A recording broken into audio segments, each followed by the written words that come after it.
Hello and welcome to the Stew with JT Brew. I'm your host, Justin Taylor, alongside Joe Goodwin, my guy from DynastyPros. Today, we are going to discuss his article that he wrote, My First Scott Fish Bowl. We're going to break into everything Scott Fish Bowl, the experience, what the tournament's about, and then break down both of our teams from it. Stick with us. You're in the Stew. You up on trades and why you move, you ain't designed to lose. Find you jumping over seemingly nothing, racking up points, makes the game a little more fun to watch. Can drop release, we started with the mock draft and now we making a mockery of the leaderboard. Quite obviously not a scrub, so start an institute, make evaluations like a commissioner do. It's to the point your wife make you watch in a different room. Update your roster and pick and choose when you get some news. Not much that we enjoy more than sipping brew, sifting through new statistics to make it to our end zones through different routes. Universities, institutes, down to homies who click in groups. I introduce you to the Stew with JT Brew.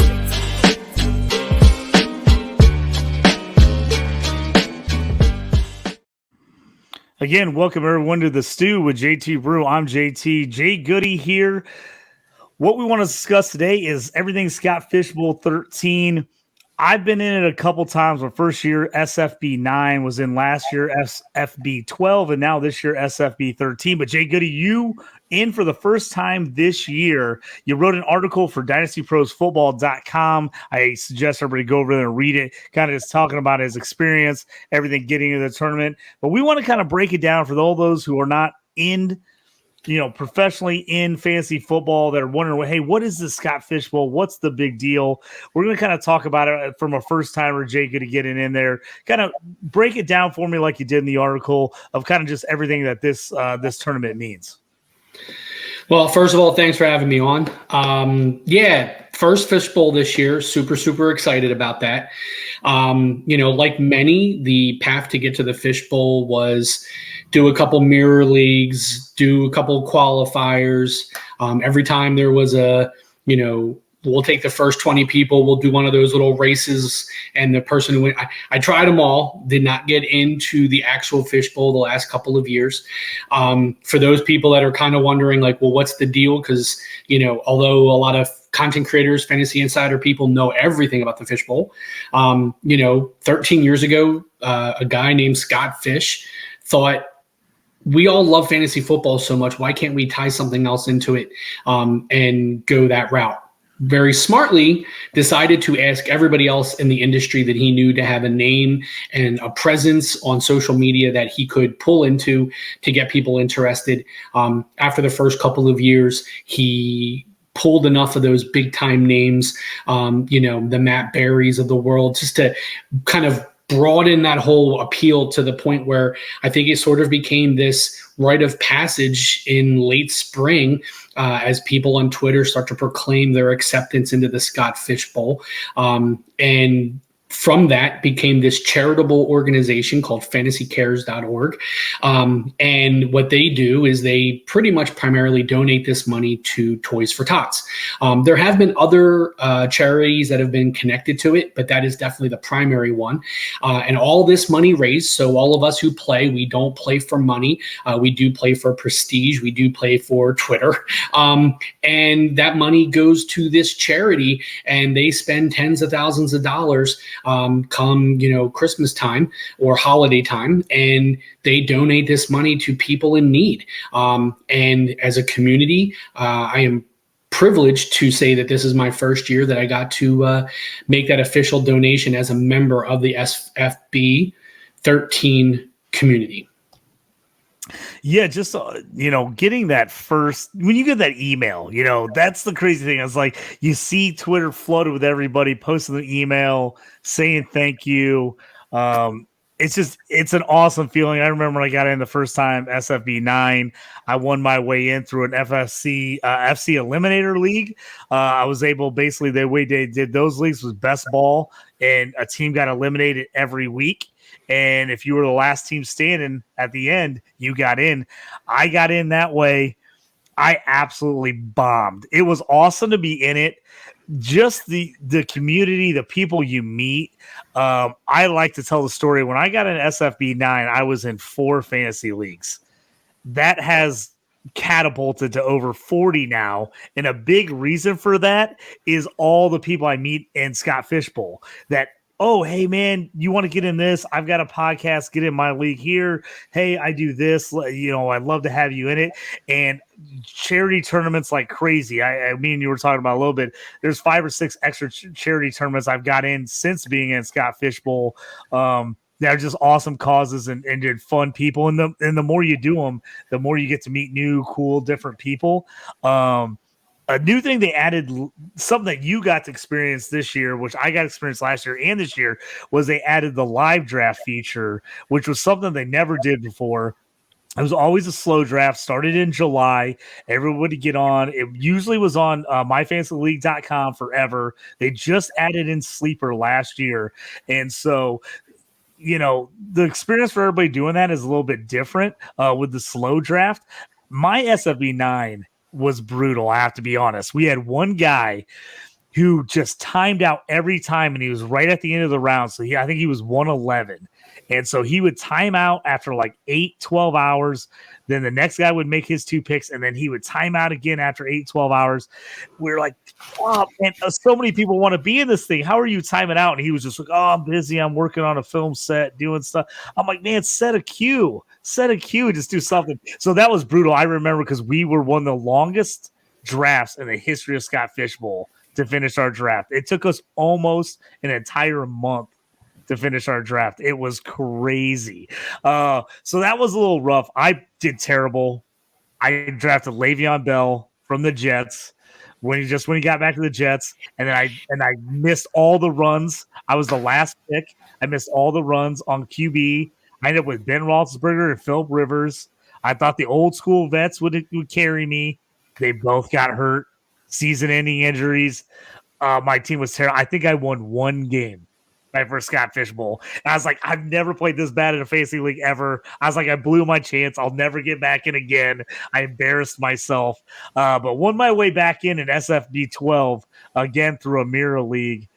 Pretty pumped. And I did the Chicago live draft last year.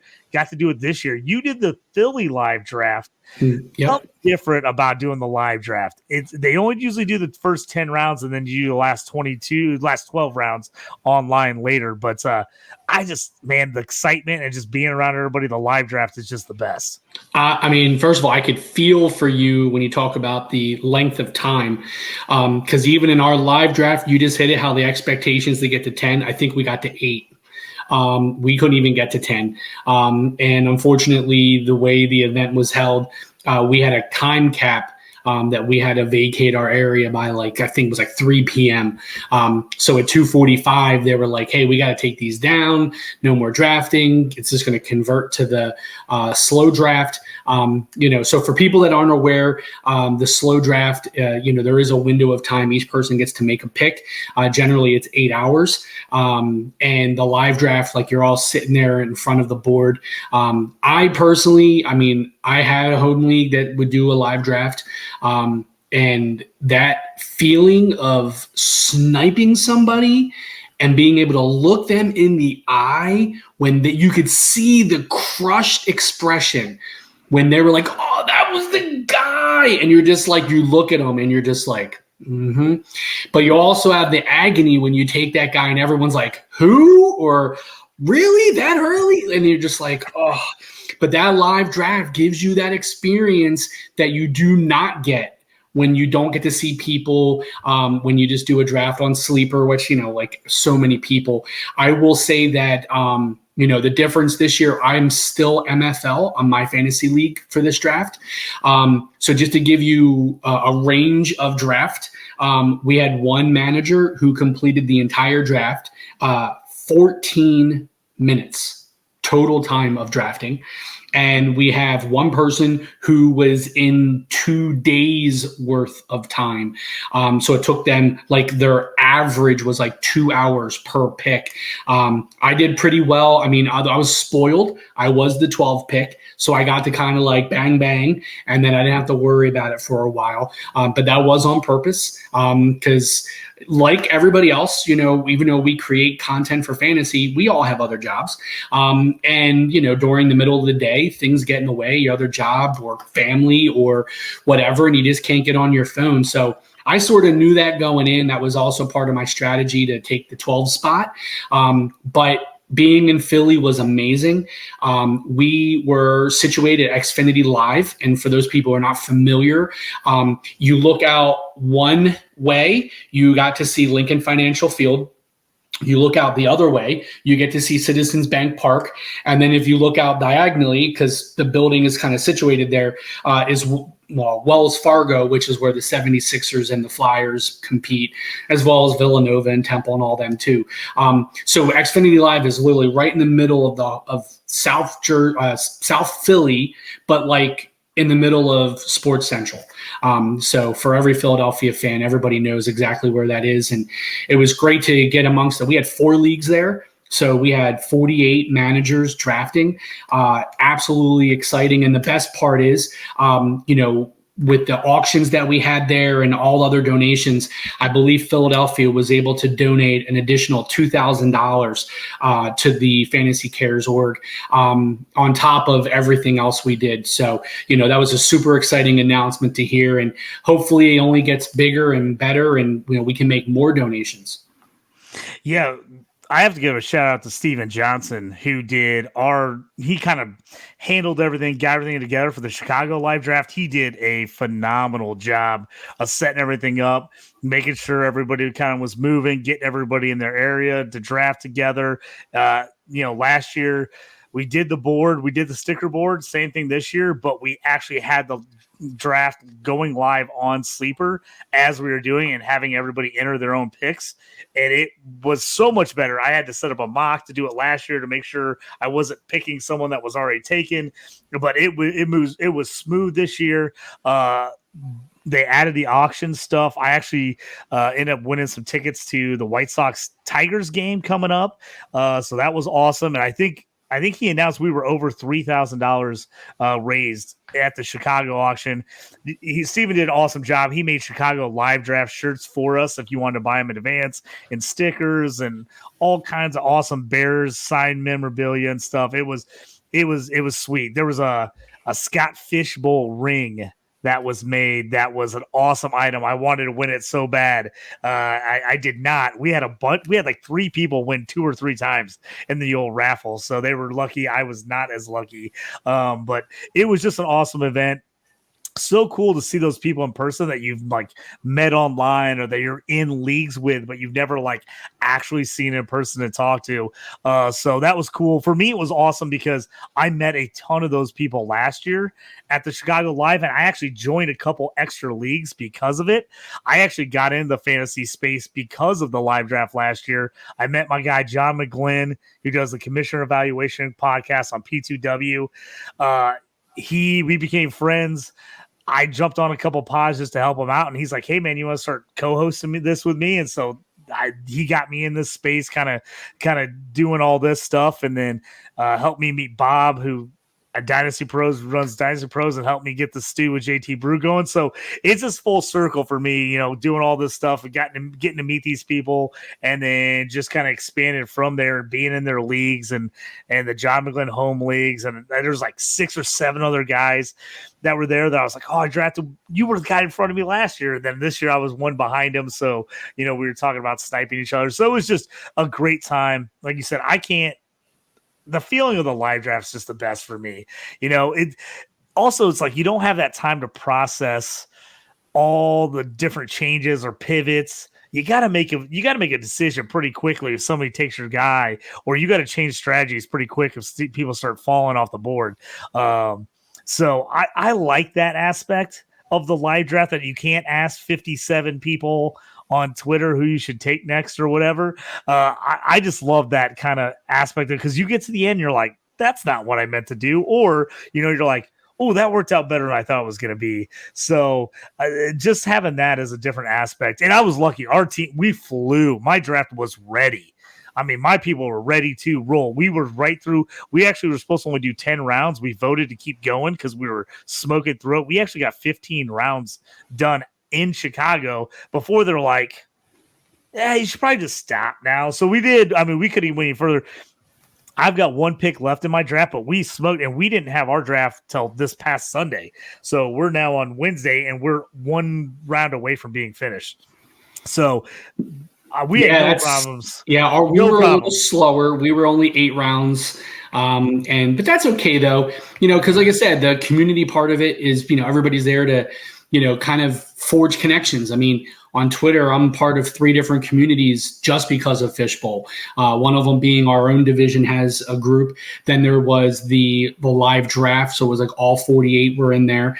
Then there was a different one for the people who just had picked 12, and being able to, reach out and forge these relationships. Hopefully, if I'm lucky enough, I can be part of SFB 14 next year and hopefully live draft again in Philly and get to see these people again and maybe be in a slightly different division with some different people, but at the same time, still forging relationships, appreciating people. I know for us, I have a feeling like as you said, like that live draft brings us juice to when you're on the clock type thing. I have a feeling a few of the people in our draft were using some of the same spreadsheets because all they kept saying was you kept grabbing the guy right before me. And they actually started joking about that. Like, I wonder if we're actually using the same spreadsheets to because there's at this point, there's so much data, there's so much information. So many websites are putting out their own little, cheat sheets and everything else and ADPs and people are using things. And I just thought it was hilarious because they kept repeating it over and over again. Like, are you reading my mind? That's exactly that. And I'm like, all I could think about was, they have to be using very, very similar sheets. And it's like this one name that's been skipped over 4 or 5 times in the highlights of being drafted. Well, that person's going to stick out. You sort of go, oh, maybe I could, sneakily get an AJ Brown in the 3rd round. And you're just like, oh, keep going. One more pick. And of course, somebody else with your exact same list is like, oh, I got him as a 2nd round value. And then just snipes them and you're just crushed. And nothing beats that when you're in front of all those other people at the live. So, it's an awesome experience being able to have that. I personally don't think I sniped anybody, but as you know, when you're the 12th pick, you're either at the end or you're at the beginning of a run. And I am always an advocate for starting the run, never finishing it. So, yeah, always want to be at the start of that run. That is absolutely for sure. Yeah, I got sniped quite a bit. There was a few times I had one guy right in front of me, just every time grabbed the guy I wanted. So that was always who were you heartbroken over? Who was one of the guys that you were just so dead on and then just went and you were just crushed?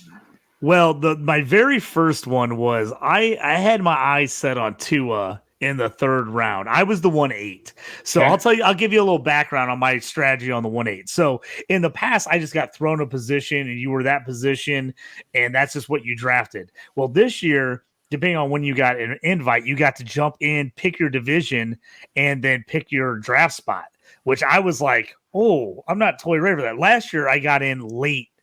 I was one of the last people that got the invite. So when I got into the live event, it was I had 2 or 3 spots to pick from. I ended up taking the 1-4 last year. Now, the 3rd round reversal was brutal.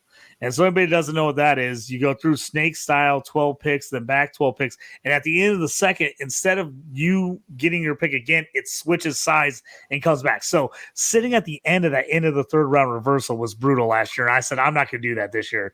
So I wanted to be 12 like you. I kind of thought I wanted to be 12. And then I started looking at it and I signed up or picked my spot before they came out with the scoring. So I was just like, you know what? I want top 8 spot so I can get a QB. So that was my original game plan. I was like, I could get a QB in the top 8 and I could still be, kind of where that reversal is. So that's why I went with the 1-8. So I did a ton of mock drafts. I want to, thank all the guys that let us do the mock drafts. There was a ton of websites, ton of Discords that set all that up. Took a ton of time and effort, but it was just awesome to see kind of the different strategies. You could try stuff. I wanted to get Tua in that 3rd round. He actually went the pick before me in the 2nd round. So I was like, okay, I got time to adjust because that's obviously out the window. So 3rd round came around. I had to make a tough decision. I ended up going Najee Harris. I wasn't sure about it, but I went that way. The one that got me was I ended up 4th round. I wanted Kirk Cousins because I went RB. So I had no QB and I was kind of waiting. Kirk Cousins was my guy. he went the pick before me. So I ended up getting Goff the next round. And then I wasn't pumped about that pick, but at that point I was like, I better get a QB or I'm in trouble at this point. And then later I really wanted to stack Jameson Williams and Laporta with Goff. And I got taken both the same round as I was coming through. Both of them got taken right in front of me. Again, Laporta one spot in front of me again. Those two got me because I was like, oh, that was my spot. The other guy had the biggest disappointment for me. The guy I really had my eye on, I wanted Pat Freiermuth from the Steelers. He was really, I was doing all kinds of mocks. He was going like 7th, 8th. I was like, you know what? I'm going to go up a little bit. I'll get him in the 6th. Because I'll overdraft him a little. I don't mind. Man, didn't even make it back to me. I took Goff in the 5th, and he went the end of the 5th round, and I was crushed. I was like, oh. So threw up my whole tight end strategy. And then when I did get Laporta, I just next thing I know, I'm in the 12th round, and I don't have a tight end. And I was like, that's not what I wanted to do. I was not. So yeah, it's funny that you say that because the mocking, like to me, like there's positives and negatives to mocks, right? The positive being prepares you for a lot of variations and gives you like the exposure to names that you're going to see at each pick. And hopefully that exposure will give you some sort of, this is my roster build. These are the guys. Now I know. And for me, that definitely helped on me punting quarterback until rounds 4 or 5 on the turn. That was my strategy going in. I made a conscious decision that I was going to grab, elite wide receiver running back, most likely at 112 and 2-1, and then decide at the 3-1 with that third round reversal, like how I wanted to call. Now, I had one contingency, which was if Mark Andrews had gotten to me at the 112-2-1 turn, he was going to be one of my picks. And after that, I knew I was punting tight end as well because the value just was never going to be there for me. So the mocks helped me kind of formulate that strategy. Like, okay, if I miss on those initial tight ends, who do I want to grab? If I miss on, like, I'm going to punt quarterback, who are the quarterbacks most likely going to be there who I feel really comfortable with? And that all worked right to it. Because I know right after the third pick, my third round pick, one of my table mates looked at me and just was like, not going quarterback yet. Let's see if this works out. And in my head, I'm thinking, I know it is.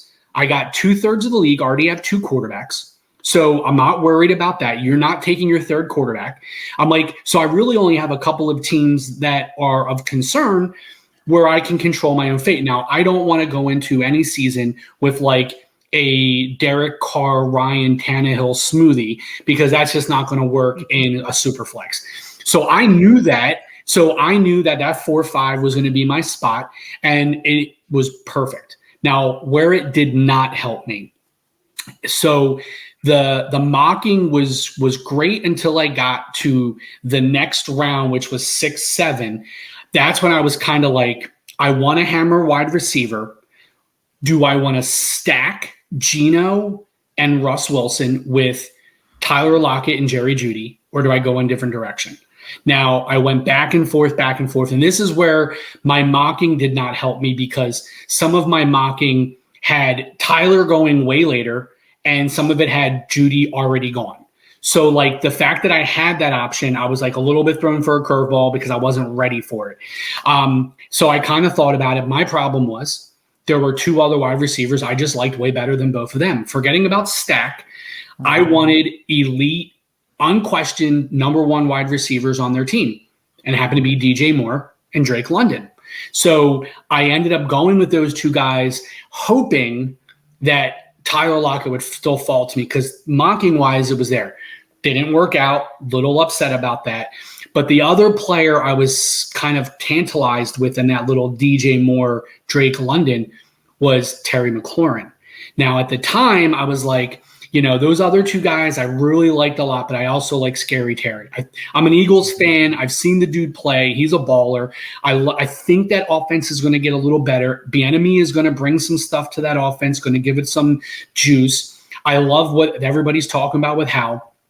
So after I get my receivers, it wraps back around, and that's when I look and go, Okay, Lockett's gone. I'm getting worried about quarterbacks because the third quarterback of a super flex, they're starting to go. And now I'm like, Sam Howell is right there for me. And now I'm almost like, if I had McLaurin already, I would have already had that built-in stack. And then I could have taken Hal and then another receiver at this pick. So for me, the mocking got me ready, but then like a little twist. Now I still salvaged it because even though Scary Terry wasn't there, Mr. Dotson was. So I was able to stack Sam Howell with Dotson, who was just a touchdown vulture last year. And I feel like he is going to come into his own this year. Hopefully he stays healthy. He doesn't have any like things. And I'm like encouraged by Sam Howell.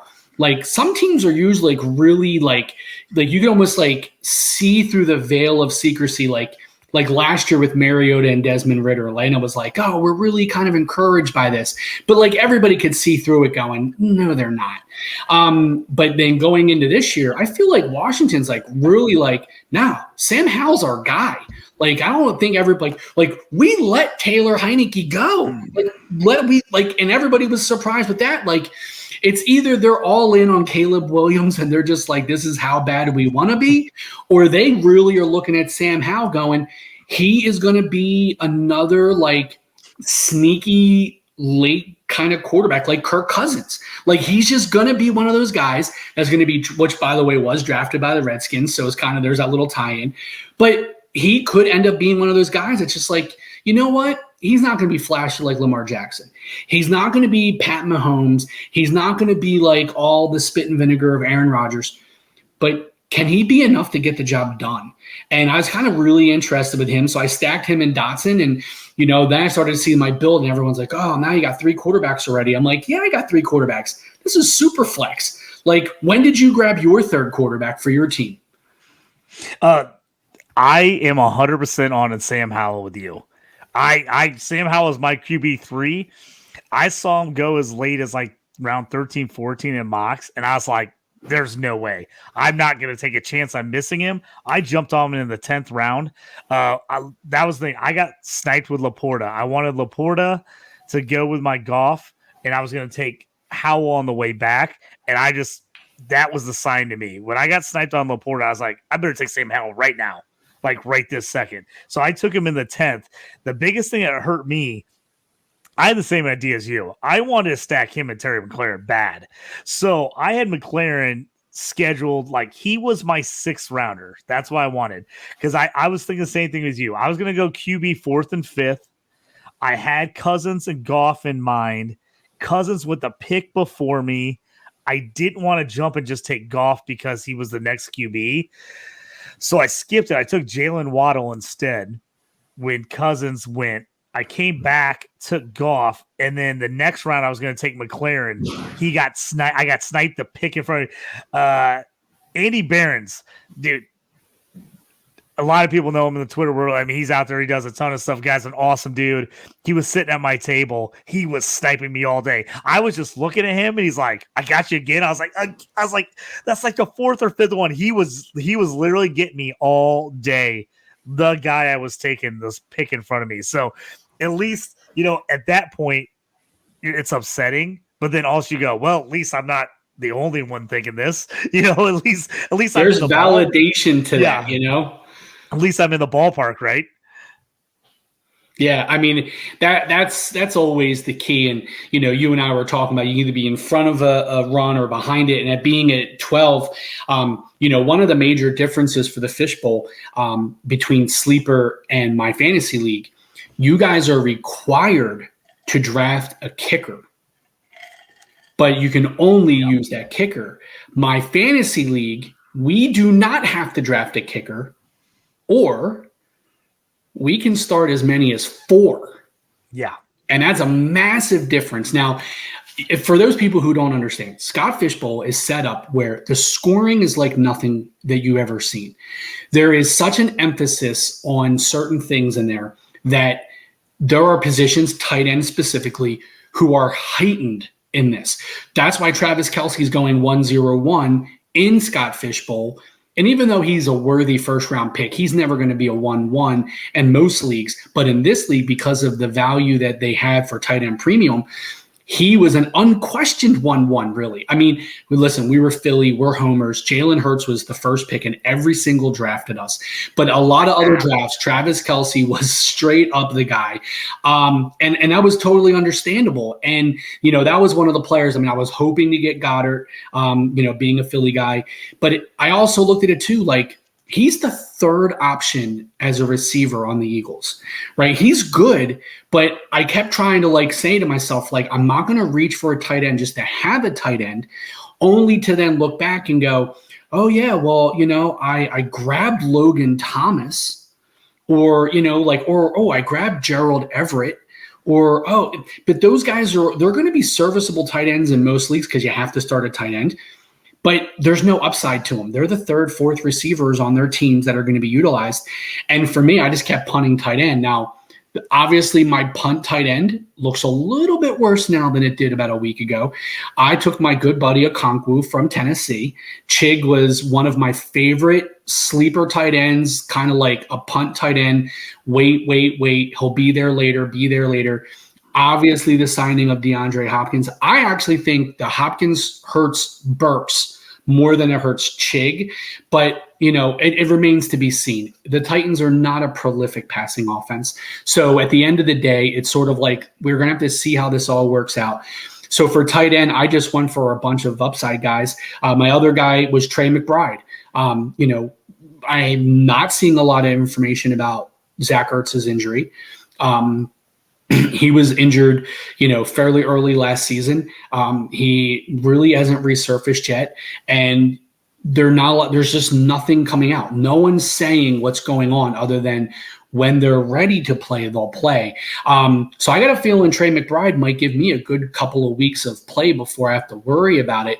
So my strategy was to hammer kicker, because in this setting, an extra point is worth 3.3. And then every field goal was 0.1 of the yardage. So a 50-yard field goal is worth 5 points. So you could have a kicker get one 50-yard field goal and 2 extra points and be double-digit scoring every week. And that is like a mediocre baseline for your elite kickers. A guy like Justin Tucker could easily average 18 to 20 points a game if things fall the way they can for him. And all of a sudden, he's no longer kicker 1. He's overall number 48, and which could very well happen. So being in my fantasy league, I hammered kicker. I got Tyler Bass, Jake Elliott, and Evan McPherson. So I hammered kicker, got 3 what I believe to be elite kickers. The only other one I didn't get was Justin Tucker. But I felt like there was a chasm between some of the kickers that had upside, but I wasn't looking for upside kickers. I was looking for kickers who were I know for a fact their offenses are good. They're going to get plenty of opportunities. And even if it's only extra points, give me 4 extra points. I'm still 13 points per game. And that's going to be better than drafting another wide receiver later, And I was really happy with my team. You popped up the screen there. Yeah, that's what I was gonna say. I want to pop it up here. Let's go through. We want to shout out Spike Week for doing this. This is an awesome thing they do. You basically can go to their website, type in SFB, basically go down, find your team, find ADP. You can figure out where your guy. When you drafted a guy, were you the highest on them? Were you the lowest on them? I mean, the amount of data is unbelievable. But this little markup they do with them is awesome. Everybody loves it. You can copy it. You can paste it easily on Twitter, on anything else. It's always great to save so you can see where you're at the end of the year. But yeah, jump on here. This is you, SFB 13, John's Roast Pork. This is your division. Let's kind of walk through, like I said, you were kind of telling us your strategy here. You at the end here, I was all over Christian McCaffrey at 1.8. That's where I decided. I was in the 1.8 chat, and we were discussing. Do you go Trevor Lawrence? If Fields goes to you, do you take Justin Fields? Do you go Christian McCaffrey? Now, again, we talked about a little bit. The scoring changes every year for Scott Fishbowl. It's always different, which I love because then you can never just go, well, this is what I did last year and this is what won last year, so let's just do that. He always throws off a wrench in it, makes it different, which I love because then you can't just come in and go, hey, I'm looking at my sheet. Everybody has the same one. We're all going to draft the same, which is totally different. I mean, you look at one draft to the next. I mean, it's 4 or 5 rounds for certain players. Some guys are in totally different rounds. Some guys, I mean, the values on some people are crazy. It's so different. The strategy is so different. Even though you have 3,000 some players, the strategies are all over the place. Yeah. I think when I went into it, my overall strategy was trying to be, number one, I was going to hammer kicker, and I did. Number two, it was balance through like the first like 10, 15 rounds, and feel the group out for kicker. When I took kicker, I was in the chat and I literally just was like, I know you guys are all going to be really upset that I did this, but again, I got to either be at the beginning or the end of this. I cannot risk losing anybody else. I took the 2 kickers. Everybody was like, laughing emojis and everything else.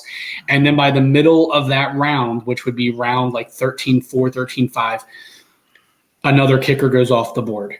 And then 13-6, another kicker goes off the board.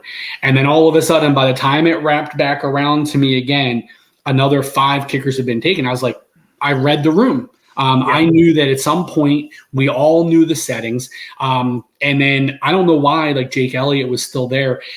My plan wasn't to get 3 kickers in a row, but having seen what other people were doing, I was like, I either grab them now or I'm just going to take another kicker late that I feel like, if that offense clicks the way it might, it could be a pretty successful player. But when he got to me, it was like, I want to hammer it. And, when we talked about the tight ends, I got Chig, I got Trey McBride. I got Schoonmaker. I was really hoping for Ferguson to fall to me. Again, the mocking kept saying he was going to be there for me. But when push came to shove, he actually went a little bit earlier in our draft than his ADP. I think everybody at that point was looking for those like values at tight end because tight end is such a valued position. So I ended up going with like 3 tight ends I feel like could have really good ceilings if they get enough playing time and things. But the floor is also kind of low too. And I know that going in. I'm not going to be perfect in every position. That's, I learned that last year. We talked about those other charitable or things. I participated in Warrior Bowl last year. Surprised myself. I finished the regular season as the number 2 overall team in Warrior Bowl. Nice. And I was at a 488 teams. And one of the things I kind of extrapolated from that experience was just, at the end of your draft, don't take guys that don't take a Devontae Parker, right?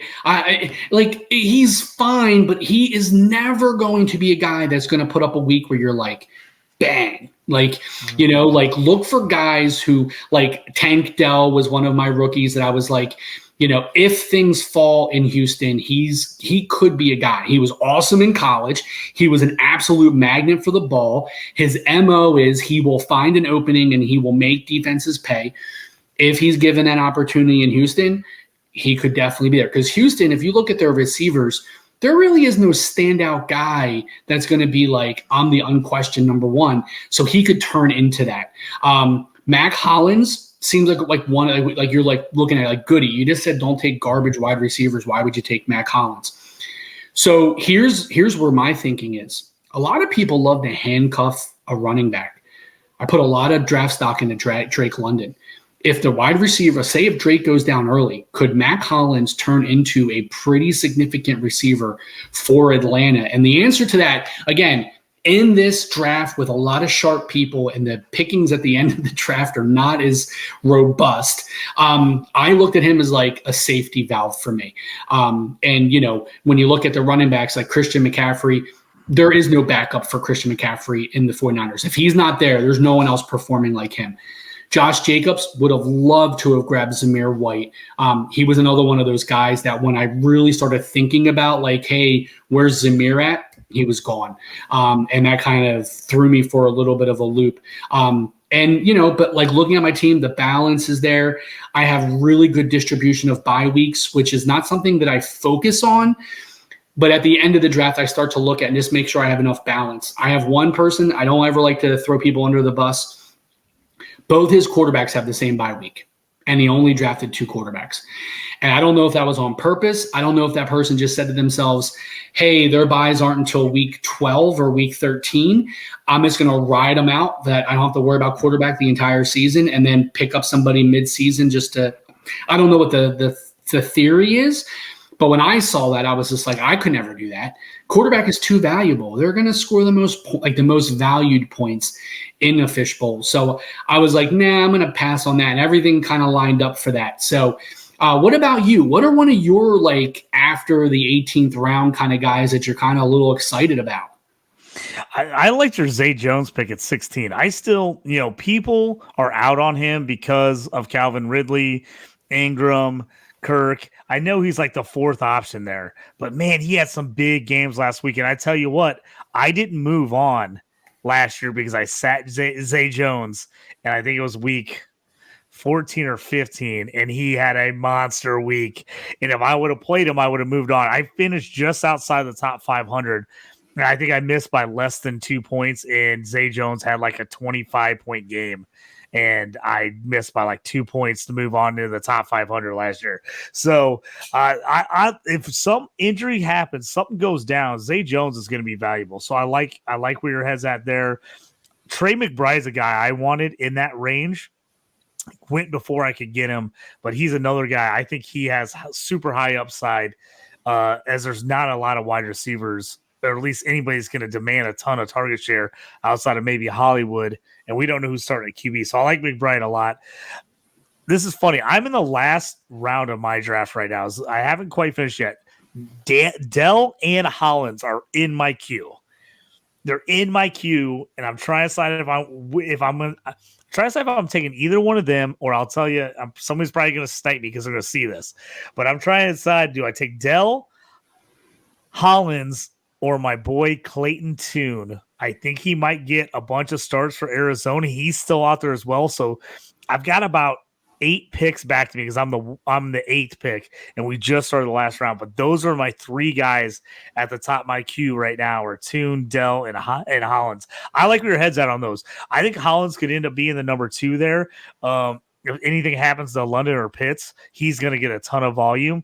And then again, I tell people I've been taking dart throws at any of the Houston guys lately. If it's Dell, if it's Xavier Hutchinson, if it's Mechie, like somebody's going to end up being the number 1 guy. Now, I really wanted Dalton Schultz in this draft. Those are the 2 tight ends I was really eyeing. I wanted, if I had it perfect, I wanted Muth, I wanted Schultz, and then I wanted McBride. And I missed on all of them. And so that one hurt. But I loved your Howell pick at 8 with Dotson. I tried to do in the 6th, like I said, McLaren, I got sniped. Ended up getting sniped on Laporta in the 9th or 10th round. And so I ended up getting Howell a couple rounds later than you. And I actually was pumped when I got him where I did. And I was like, I can't wait any longer. So I didn't get him. I wanted Dotson, but Dotson was already gone too. So what I did on my stack for Howell is I took both tight ends for Washington. I took Logan Thomas. If he's healthy, I think he's going to get some share of tight end. I mean, Bieniemy's not going to ignore the tight end out of nowhere coming from Kansas City. And then Cole Turner. I mean, the guy was a beast at Nevada. I think they can work him in after being injured most last year. If either one of those guys is hurt, the other guy is going to be huge. So that's something I like. I love your strategy with the 3 kickers. I looked at a bunch of stuff before, and everyone said, if you're in sleeper, do not take a kicker till like the very end because it's not going to help you as much as it is going to be in MLF.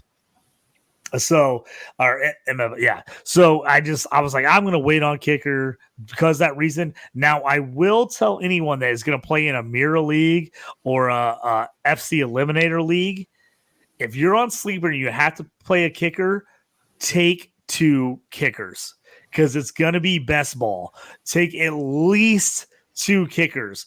I burned myself in one last year where I only took Chris Boswell. He ended up getting hurt, and I scored a 0 for like 6 straight weeks in my kicker spot. I luckily won the league still and still got my way into Scott Fishbowl this year. But can you imagine how upset I would have been if that was the reason I didn't get in to Scott Fishbowl 13 was because I didn't take a second kicker in a best ball league? Yeah, Stupid. I mean, 6 straight weeks at a 0 for a position.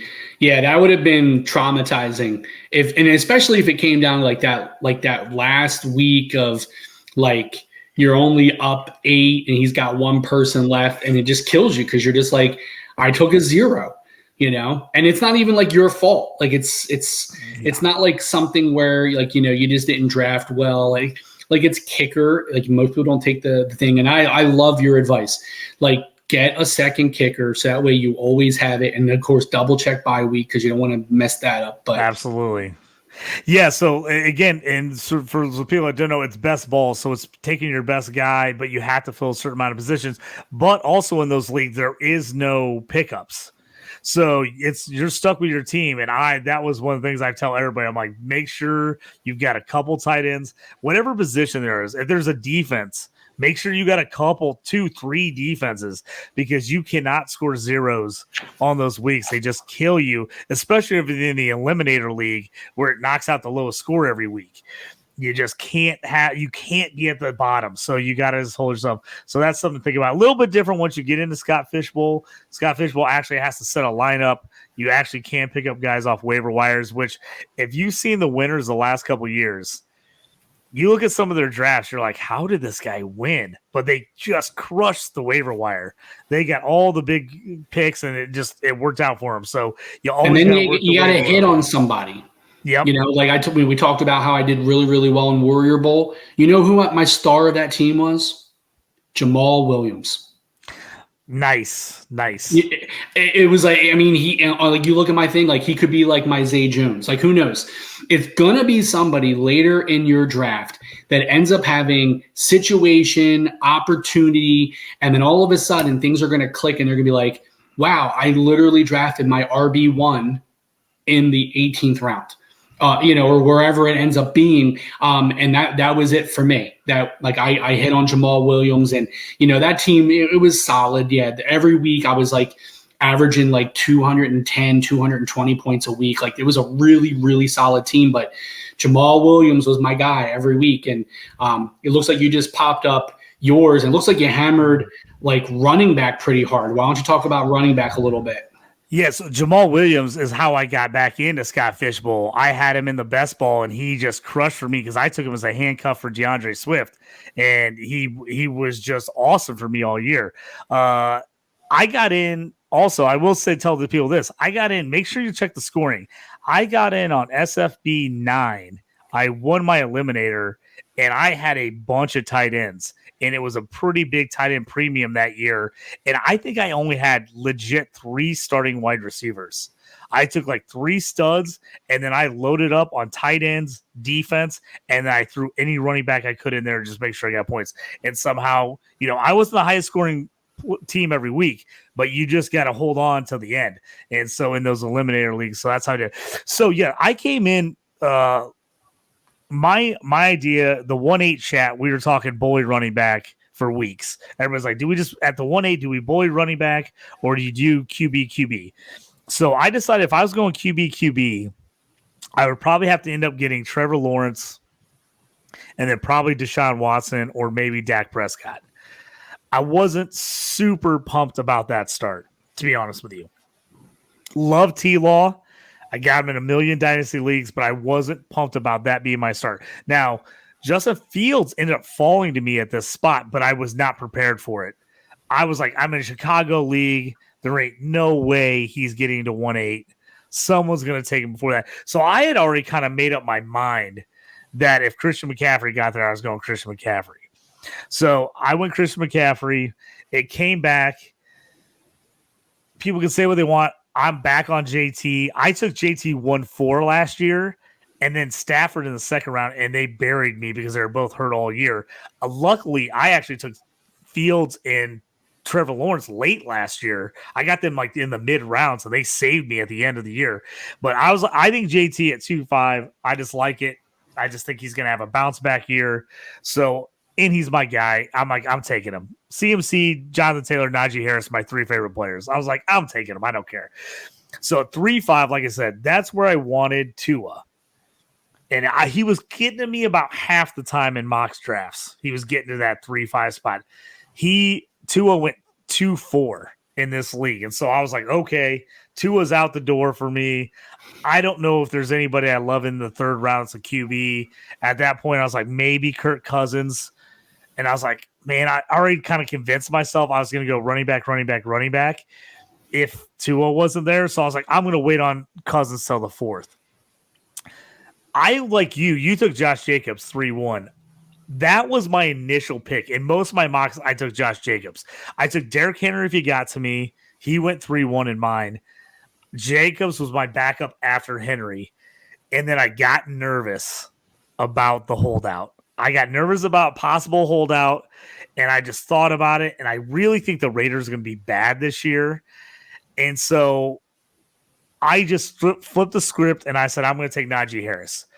Sometimes he got there in the 4th round in some leagues. I saw him get to the 4th, but I was like, this is probably too early for him, which I looked up the ADP data on Spike Week. 3-1 was the highest he went. I was the 3rd highest at 3-5 out of everyone. So I took him about a round early. But I was like, you know what? I'm going to go Najee. I'm going to take my 3 favorite players. I'm going to live and die with CMC, JT, and Najee. Those are my guys. So I took them there. So from there, like I said, for you, I wanted 4 and 5. I wanted QB. I was going to go Cousins, Goff, if I could. Cousins pick in front of me. So I switched it up, and I took Jalen Waddle. I'm like, all right, I'm going to go Waddle. He's the best wideout on the board. I had him on my team last year. He killed it for me. I'm like, okay. And I was like, I'm just going to hope, because at that point, everybody after me had 2 QBs.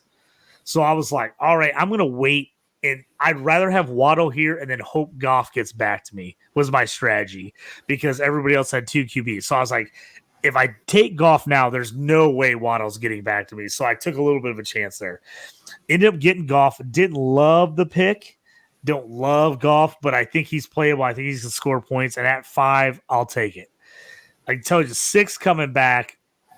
Also, I will tell you like that, Geno was in my range here. I wanted Geno maybe in the 4th or 5th if I could get it. So if I could have got Geno at 4, I would have maybe came back and take like DK with the stack at 5, but both of them went before it got back to me. So that I was like, all right, that's out. I don't have to worry about stacking that. Coming back, Dobbins, that's where I wanted Terry McLaurin, because I already had in my mind I was taking Sam Howell at some point between 8 and 10. So, but he went. So when he went the pick in front of me, I said, I'm already RB heavy as can be. I didn't love any of the wideouts right there, and I felt like I could get some wideouts the next couple rounds. I almost took Kenny Pickett just because I didn't want to miss out on him. He was kind of going like 7th, 8th, 9th. I almost took him there just in case. But like I said, I had a lot of people that already had 2 QBs behind me. So I was like, oh, he'll probably get back to me. So I jumped on J.K. Dobbins. I was like, I'm going to take my 4th running back because I could start all those guys in the super flex. So he's technically as my 4th running back, still a starter. So I was like, I'm going to take him. Pickett came back to me. If Muth would have been there in the 6th, I would have taken Muth. That was my plan originally, was I'm going to go Muth Pickett. But Muth went right at the end of the 5th round, never got back to me. So that was my original stack. So I switched it up and took Dobbins instead, Pickett. But then I was like, okay, I got plenty of room to take either Deontay Johnson or Pickens. So that's what came. So I just waited and to see who came back for me. I'm a big Pickens guy. I love Pickens. I have him in all my dynasty leagues. But I felt this format, Deontay was a better choice over Pickens for this 1 year play. So I ended up taking Deontay instead. Christian Kirk, I still think he's their number 1 wide receiver, even with Calvin Ridley. I can't believe how far he's fallen. I was just ecstatic to get him in the 9th. I think I got him in the 8th or 9th last year in SFB. So I was pumped to get him in the 9th. Like I told you, Howell, I was dead set on taking Howell. Laporta got picked the pick before me. I was going to stack him with Goff because I still didn't have a tight end. I was still looking for tight end. I was like, all right, that's a sign I'm going Howell.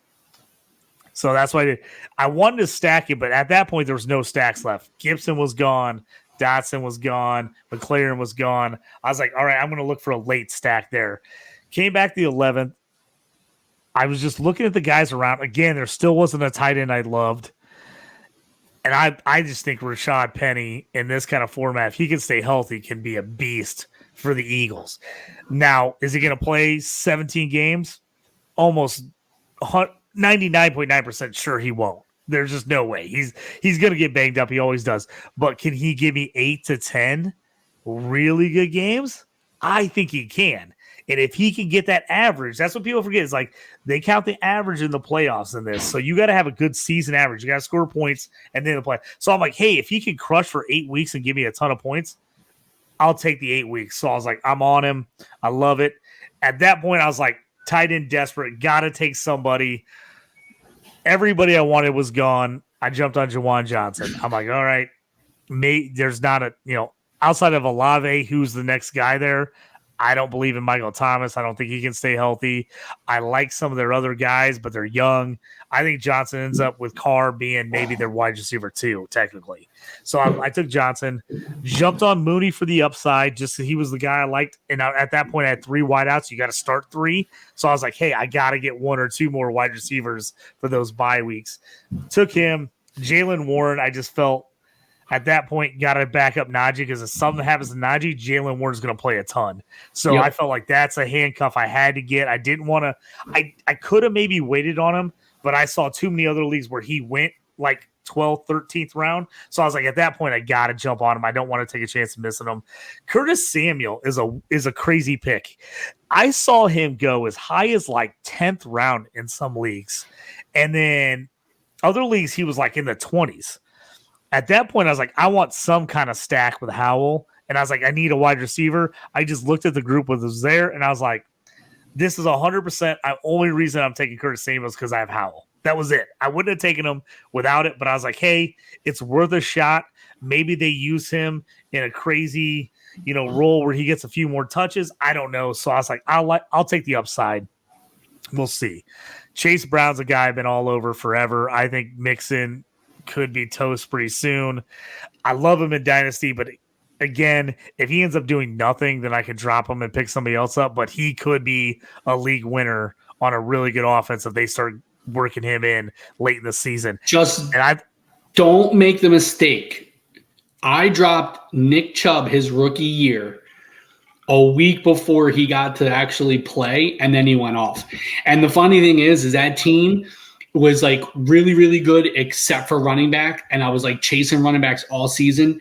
And I had held Nick Chubb the whole, and everybody was like, dude, like get rid of him. I'm like, dude, he's from Georgia. Like these dudes all know how to run the ball. Like if he just gets a chance. And like, I finally was like, I think it was like week 6 where I just was like a couple of bye weeks got weird for me. And I'm just like, this guy got injured and I already dropped him. And next thing I know, like the guy I picked up, because, usually when you do a free agent signing, you don't think about bye weeks as much anymore. And all of a sudden I was like, oh, I'm really stuck. And I end up dropping Nick Chubb. And then somebody else had a spot and they just picked him up and was like, I remember the draft, how much you were talking about him. So I decided to stash him. And then it was like the next week, all of a sudden he's like out there getting like 122 yards. I'm just like, so listen, man, make Chase Brown your guy. Don't make the mistake I made. Don't drop him in mid season. Yeah, here's what I thought too. This was my thought. I couldn't get DeAndre Swift. I wanted him and Penny just in case. But here's what I'm thinking. If Penny could give me the first half of the season, Chase Brown could give me the second half of the season. That's what I'm thinking. That was kind of my thought. My plan is not to play Chase Brown at all early, but I think he could be that guy at the end and in the playoffs. That could be a great flex play. So that's why I got him. Alec Pierce, just highly underrated. People have just fallen off on him. I think, Anthony Richardson, one thing he really does well is he throws the deep ball well. And Alec Pierce is their deep ball guy. I think he could get some sneaky weeks. I love him as my wide receiver, like 6 or 7. I was like, I'm taking a chance on Alec Pierce in the 17th, no problem. And then I was just waiting. And I'm like, how long do I wait before I take these tight ends? Because I didn't want to miss out on them. Because I'm like Logan Thomas and Cole Turner. I know there's a lot of mouths to feed there in Washington, but I think either one of those guys could end up being really good, especially if the other one gets hurt.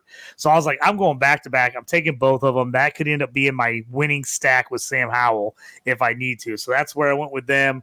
Daniel Carlson fell. I'm not loving the Raiders, but I think he could kick a ton of field goals. I looked back at this format. He was number one the last 2 years in scoring. I couldn't believe. I mean, he was way down the kicker list of what people had already taken. So I was like, I'm jumping on him. I got sniped in the 21st round. I can't remember who I was taking. Somebody. Oh, I was going to take Paris Campbell. Paris Campbell was my guy I wanted. He ended up going. He's got, again, kind of like that Houston situation. You don't know who's going to bust out and be the number one. Everybody's saying it's Waller. It could be, but he's been hurt a lot of years. And then a whole rest of wide receiver crew, who knows? So I wanted Paris Campbell. He was gone. And at that point, I said, you know what? I'm going to do Evan Hull. Because if something happens to JT, Evan Hull he's a solid running back, but he also catches the ball a lot. So I'm like, even if he just plays third downs and they get Deion Jackson or somebody else gets the ball, he still could be playable if I need to. So that's where I'm at. I actually really like my team, even though tight end did not do what I wanted to. I fell a little bit deeper on QB than I wanted to, but Pickett and Howell were on my list. That's who I was taking as my QB 2 and 3. I wanted Tua, Cousins, Smith is who I wanted first, but I fell to Goff. I don't think it's terrible. If these RBs stay healthy and have big seasons, I could be in the mix. If they get banged up and hurt, this team could go down in flames, like a lot of things. But I felt like I was like, you know what? I'm going to go bully RB. I'm just going to RB it up with that 0.25 per carry this year. I just think it has a chance to really bust up these running backs that get big carries. And there's just that many guys that get a lot of carries anymore. 4, 5, 6 guys. And I think these 3 guys are right at the top of the list. So, well, I mean, really, you've got 4 RB1s. Because JK is the RB1 for Baltimore. I mean, if you're not one of those people that, goes, oh, Lamar's technically their RB1. And then Penny's a 1A, 1B situation. Like, I'm an Eagles fan. Historically, it doesn't matter how much talent a running back has. They just like to use more than one. That's been their MO, and for anybody out there, I will say this now, do not be mad at me. I'm not a Miles Sanders truther. Please do not think that Carolina is going to give him the opportunity to all of a sudden break out. This is just my call. I'm telling you, he doesn't hit holes quick. He is not a decisive runner. He likes to wait. He likes to see it develop. If you don't know what I'm talking about, watch a lot of his runs. He'll just actually put his hand on the back of linemen sometimes and just sort of like walk with them. And then all of a sudden, he then hits a hole. Well, he had the number 1 offensive line in front of him with the Eagles. Like, he was able to sit there and wait, because them offensive linemen are literally just carrying defensive lines down the field. And then he would cut, and then he would get like a 6 or 8 yard gain. Everyone's like, oh my God, do this all the time. Then you watch the next play, he does that, and he loses 2 because he ends up just guiding himself right out of bounds. Like, it's the MO. Listen, I wish him nothing but the best of luck in Carolina. They have one of my most favorite quarterback coaches, Josh McCown. If you don't know his work, see him when he was the backup quarterback for the Eagles with Carson Wentz. Carson Wentz's best season ever is when Josh McCown was his backup. Watch the sidelines. You would actually see when he would come off the field, Carson Wentz, it wasn't the head coach and it wasn't the offensive coordinator. It wasn't even the QB coach. He would sit on the bench with Josh McCown. They'd have that Surface Pro, and Josh would be going over stuff, going, what did you see here? He is going to do wonders for Carolina, but not necessarily this year with Miles Sanders because they don't have the offensive line yet. They haven't built the offensive line. They do have some nice players, but for those people out there that are overdrafting Miles Sanders, I'm sorry, I don't see it. I hope he proves me wrong because I love seeing Eagles just be successful wherever they go. But the reality of it is like, that grass isn't always greener philosophy. You have the number one quarterback with Jalen Hurts. You have the number one offensive line with the Eagles and Jason Kelsey and Lane Johnson, who I don't think Lane Johnson's given up a sack in like 4 years or whatever the stupid statistic is, because he's just that good.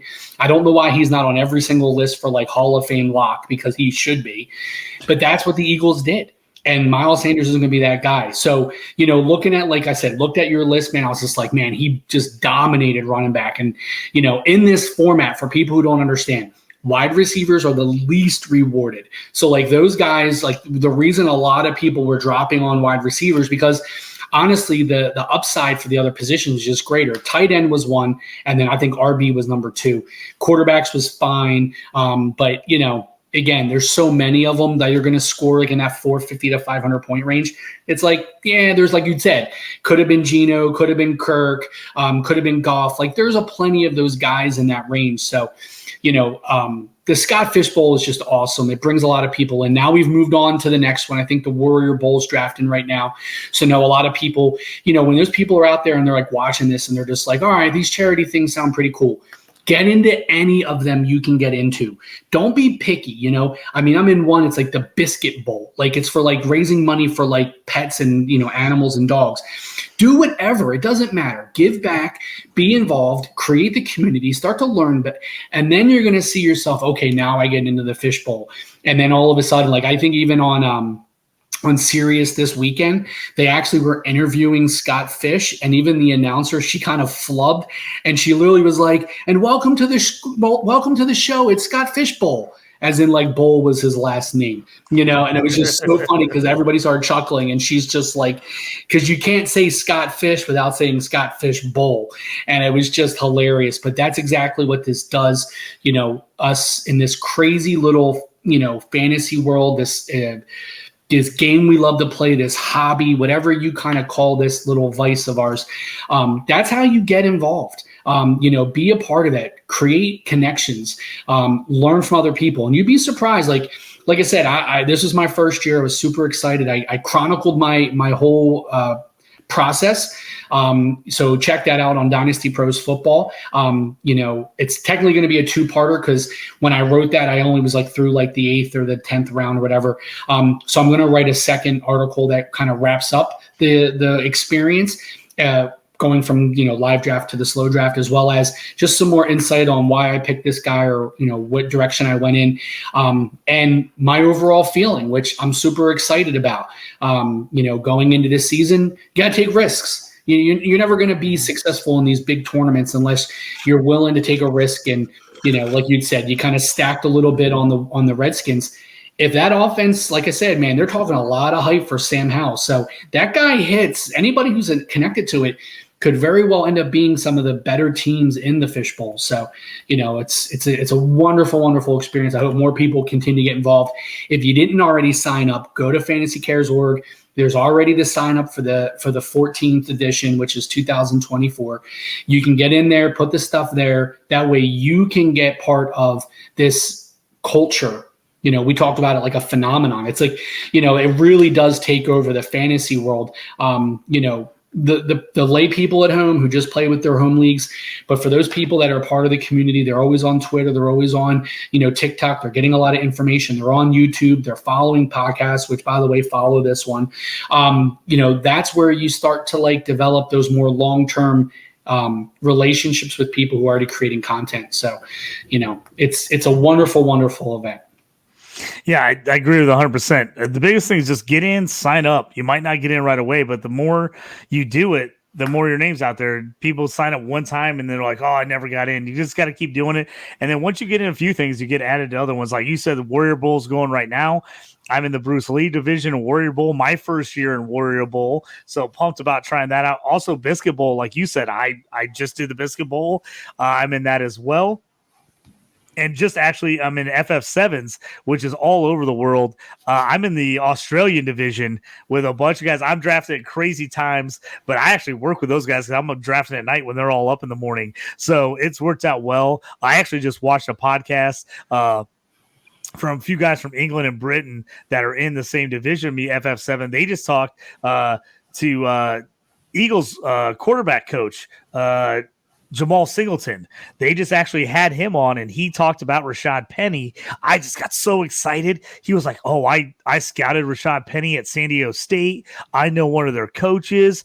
Their coach was like, this kid is legit, man." He's like, "I loved him coming out of the draft. I wasn't surprised at all when he went to the first round of the Seahawks." I'm like, I'm just getting like excited. I was like, "Oh, I already got Penny on the team." I mean, I'm like, ooh. I was like, it's like even better because I was like, man. He's coaches talking him up, already saying how good he was in college, what explosive. You're all like, I was like, yes. I was like, that's a steal, 10th round. I was like, I love it. So, but yeah, just keep signing up for these things. Like I said, I've got into these, but I had to win my way in. But you can win your way in a ton of different ways. But I think the biggest thing is just keep being supportive, keep trying, keep doing all the stuff, play in the mirror leagues, play in the FC Eliminator leagues, do all that stuff. And I think that makes a difference because they want people that part of the community that want to be involved, that want to play. A ton of people want to play, but they want people that are involved as well. And I mean, I have to shout out to those guys. They crushed it with the merch this year. Absolutely crushed it with the shirts and the hats and with the Avies. I bought way too much stuff. People are like, "Oh, you're not even in that division. Why are you buying that shirt?" I'm like, "That shirt's awesome. I don't care." I saw a lot of that at the live. People were like, I mean, we were Philly, so all of our merch was after sandwiches. Obviously, like I said, the tourist traps of Geno's and Pat's were in there. It's not a bad cheesesteak. It's not a great cheesesteak for those people who ever visit Philly. It's almost like you have to go there because it's like sort of like, you're in pizza, you got Lou Malnati, right? But you go to anybody in Chicago, they would give you 3 other places to go to before you would go there and say that this one's a little better. But, again, it's the touristy type thing. And, a lot of guys were rocking like the Dunkin' Donuts one, the Gatorade one, the Taco Bell one, because those shirts just looked absolute fire. And again, same thing to the people who are like wondering, how do I participate now? Listen, go onto the merch site, go get a shirt from this year. Like that's like, again, these little things add up when you're looking to get into it next year. Is be like, hey, who are the people that are involved, not just getting into the league? Like, because that shouldn't be the goal. The goal shouldn't be to get into the league, because no offense, like Scott Fish is smart, man. They monitor that stuff a little bit. They can see what people are doing and they can kind of go, you know what, we're looking for people who are going to embody this concept of giving back and like how our community cares about things. And that's part of it. So being there, communicating and like stuff, comment on people, follow Scott Fish on Twitter if you don't already. I think it's ScottFish24. But you do all those little things, man. Be part of it, and then who knows, like you said, be part of the mirrors, get in there. Because that's the best part of this, like to develop those relationships, and then boom, you get that email. Like I said, I was in shock, because I didn't earn it from like a mirror where I kind of like anticipated it. I just saw like those first waves in May, and I kind of was like, oh my gosh, am I going to do this again? And then, like I'm all like, no offense, I'm a content creator now. I write for multiple websites. I'm on podcasts. Like, what more do I need to do? And then all of a sudden, like, I just see that email, and I like literally like, because you see it right away. It was like, the memo line was like SFP 13. And I'm like, and I'm like, it's there. I finally got it, and I actually got it, like you'd said, like fairly early in the process, where I was able to like pick my preferred draft spot and stuff like that. So I wasn't like at the very end, but it was an amazing moment for me just because I'd seen the community. I'd seen everybody talking about it on Twitter. And it made me want to be part of it even more. And for me, like I said, when they were doing the lives and they had said it was going to be Philly, I was like, oh my gosh, it's going to be in my town. I got to be there. Even if I had not been selected, I still probably would have tried to go up and support the guys over there. Sirius XM was there because, again, people don't know, like John Hansen is, right outside of Philadelphia. Adam Kaplan's a Philadelphia guy. Jeff Lambert is a Philadelphia, right outside of, they did multiple Sirius shows at our site, not with us while we were drafting, but just removed another room. And again, being a part of that whole environment was just like really super cool.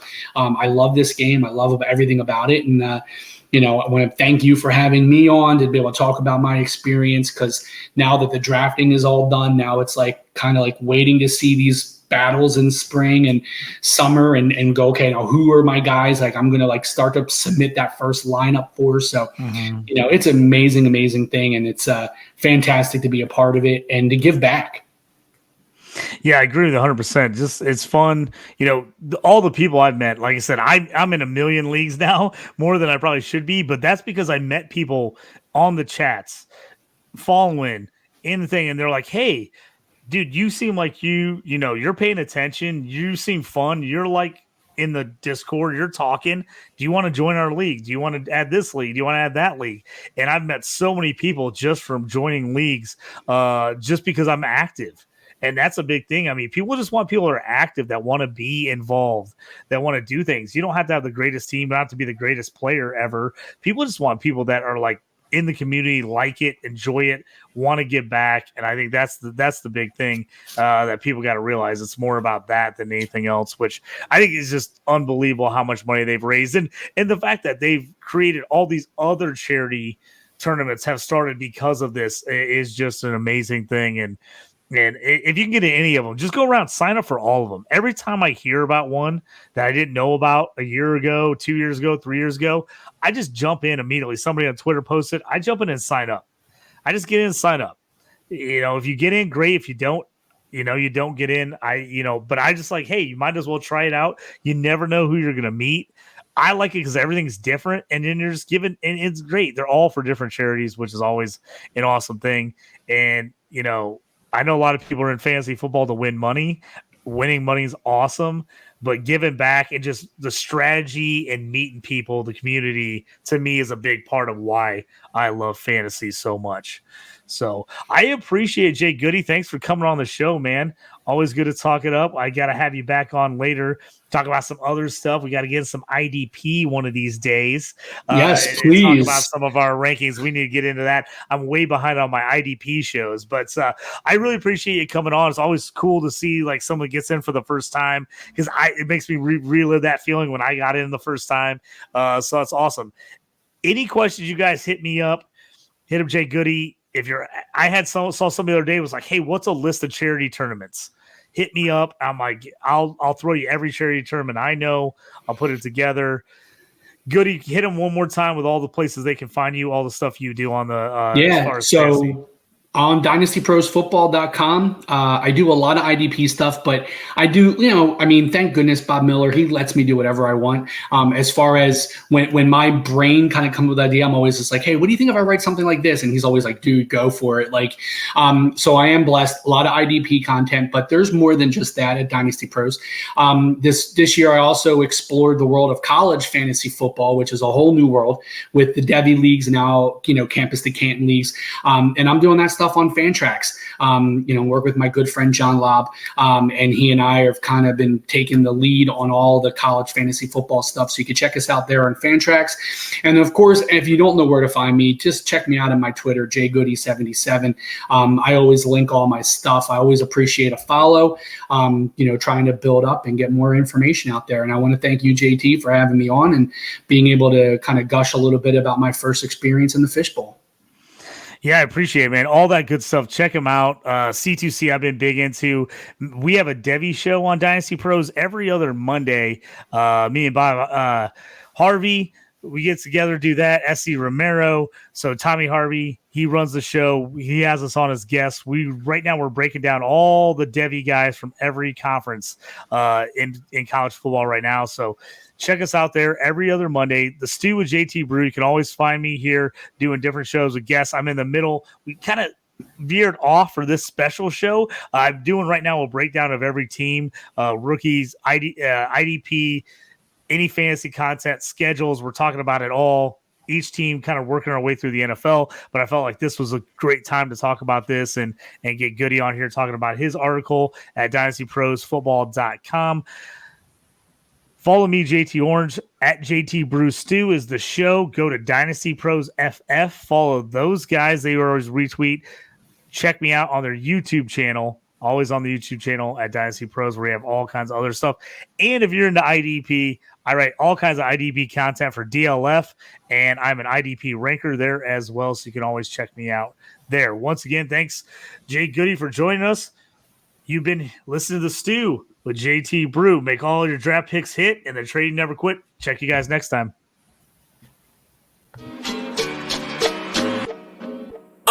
You up on trades and wire moves, you ain't designed to lose. Find you jumping over seemingly nothing, racking up points, makes the game a little more fun.